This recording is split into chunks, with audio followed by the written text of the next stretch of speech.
इस वक्त आम खबर शामिल करेंगे। पीटीआई की तरफ से बानी चेयरमैन पीटीआई से अडियाला जेल में मिलने की बाज़ाब्ता दरख्वास्त वजारत दाखिला को मौसूल हो गई है।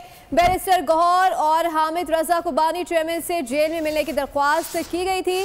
दरख्वास्त में कहा गया है कि आखिरी दफा हमारे वकीलों की बानी चेयरमैन से अडियाला में मुलाकात 3 अक्टूबर को हुई थी। अपडेट कर रहे हैं इस हवाले से आपको, बानी चेयरमैन से फौरी मुलाकात की इजाजत दी जाए। अपडेट कर रहे हैं आपको इस हवाले से, पीटीआई की तरफ से बानी चेयरमैन पीटीआई से अडियाला जेल में मिलने की बाज़ाब्ता दरख्वास्त वजारत दाखिला को मौसूल हो गई है। अपडेट करें, बैरिस्टर गौहर और हामिद रजा को बानी चेयरमैन से जेल में मिलने की दरख्वास्त की गई थी। दरख्वास्त में कहा गया है कि आखिरी दफा हमारे वकीलों की बानी चेयरमैन से अडियाला जेल में मुलाकात 3 अक्टूबर को हुई थी। अपडेट करें आपको इस हवाले से, अडियाला जेल मिलने की बाज़ाब्ता दरख्वास्त वजारत दाखिला को मौसूल हो गई है। पीटीआई की तरफ से बानी चेयरमैन पीटीआई के अडियाला जेल मिलने की बाज़ाब्ता दरख्वास्त वजारत दाखिला को मौसूल हो गई है।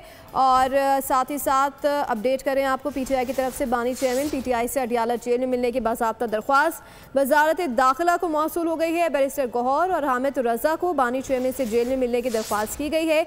दरख्वास्त में कहा गया है कि आखिरी दफा हमारे वकीलों की बानी चेयरमैन से अडियाला अक्टूबर को हुई थी।